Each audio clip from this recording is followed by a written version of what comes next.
ભાવનગરમાં લાંબા વિરામ બાદ હવાઈ સેવા ફરી શરૂ થવા જઈ રહી છે। ઇન્ડિગો દ્વારા આવતીકાલથી ભાવનગરથી નવી મુંબઈ વચ્ચે સીધી ફ્લાઇટ શરૂ કરવામાં આવશે। જો કે આ હવાઈ સેવા શરૂ થવાને લઈને ભારતીય રાષ્ટ્રીય કોંગ્રેસ દ્વારા ચૂંટણીલક્ષી આક્ષેપો કરવામાં આવી રહ્યા છે। જે ભાવનગરથી નવી મુંબઈ ફરીથી ફ્લાઇટ શરૂ કરવામાં આવી રહી છે, જે લાંબા વિરામ બાદ હવાઈ સેવા શરૂ કરવામાં આવી રહી છે। આવતીકાલથી વિમાન સેવા શરૂ થાય છે, પણ લોકોનું કહેવું છે કે આ સેવા ખૂબ જ મોંઘી છે। શું કહેશો? ભાવનગરમાંથી જ્યારે કેન્દ્રમાં મિનિસ્ટર પદ હોય અને ભાવનગર સાથે આવડો મોટો અન્યાય થઈ રહ્યો હોય એટલે ભારતીય જનતા પાર્ટીના નેતાઓ કેટલા નપાણિયા છે એ સાબિત થાય છે। લાંબા સમયગાળા પછી આવતીકાલે જ્યારે ફ્લાઇટ શરૂ થવા જઈ રહી છે મુંબઈની, તો આપણે જોઈએ તો ભાવનગરથી જે ફ્લાઇટ ચાલુ થવાની છે એનું ભાડું 6,500 બતાવે છે અને એ જ ફ્લાઇટ તમે મુંબઈની અમદાવાદ એરપોર્ટથી કરો તો 3,3200 ભાવ જ બતાવે છે। તો ડબલ ડિફરન્સ। એટલે આ શું સાબિત કરવા માંગે છે કે ભાવનગરમાં પાછું એરપોર્ટ અને ભાવનગરની પાછી ફ્લાઇટ બંધ કરી દેવાની, એવું જ આમાં સાબિત થાય છે। કારણ કે લોકોને ઇમરજન્સી, કોઈ નાના વેપારી અને મધ્યમ વર્ગના વેપારીને કામ હોય, મુંબઈ સુધીની સફર કરવી હોય તો આટલું ભાડું કોઈને પોસાય નહીં।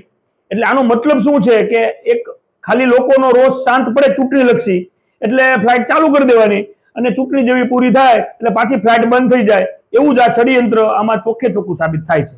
આને લઈને ભાવનગરના વેપાર ઉદ્યોગને ખૂબ જ ફાયદો થાય ત્યારે શું કાર્યવાહી કરવી જોઈએ? કાર્યવાહી એ જ કરવી જોઈએ કે જે અમદાવાદથી જે ભાડા છે એવા જ ભાડા, ઇકોનોમી ભાડા રાખવા પડે 3200-3500 રૂપિયા, તો જ ભાવનગરના લોકોને પોસાય। હવે આ તો તમે ચાલુ કરતા પહેલા જ અત્યારથી જ એવું સાબિત કરો છો કે આપણે બંધ કરી જ દેવાનું છે। नमस्ते नमस्ते भावनगर। एयर कनेक्टिविटी हमारा जो है 10 जून 2025 से फ़्लाइट्स हमारे यहाँ बंद हो गई थी। स्पाइस जेट ऑपरेट करता था जो मुंबई भावनगर, भावनगर मुंबई, मुंबई पुणे, पुणे मुंबई ऑपरेट करता था। इसके बाद हम कनेक्टिविटी की तलाश में थे। बहुत सारे प्रयास हमारे यहाँ से हुई। हमारे लोकल जो पीपल्स रिप्रेजेंटेटिव्स हैं उन्होंने काफ़ी प्रयास किया। इसके पश्चात कल 29 मार्च 2026 से हमें 2 फ्लाइट्स इस एयरपोर्ट से मिल रही हैं नवी मुंबई के लिए। एक फ़्लाइट अर्ली मॉर्निंग होगा जिसका अराइवल 8:15 का होगा, डिपार्चर 8:35 का, और इवनिंग की फ़्लाइट जो होगी 8:30 का अराइवल होगा, 8:30 का अराइवल होगा और 8:50 का डिपार्चर होगा। इस फ़्लाइट को इनाग्रेट करने के लिए, इस फ़्लाइट को फ्लैग ऑफ करने के लिए हमारे ऑनरेबल सिविल एविएशन मिनिस्टर साहब कल भावनगर पधार रहे हैं।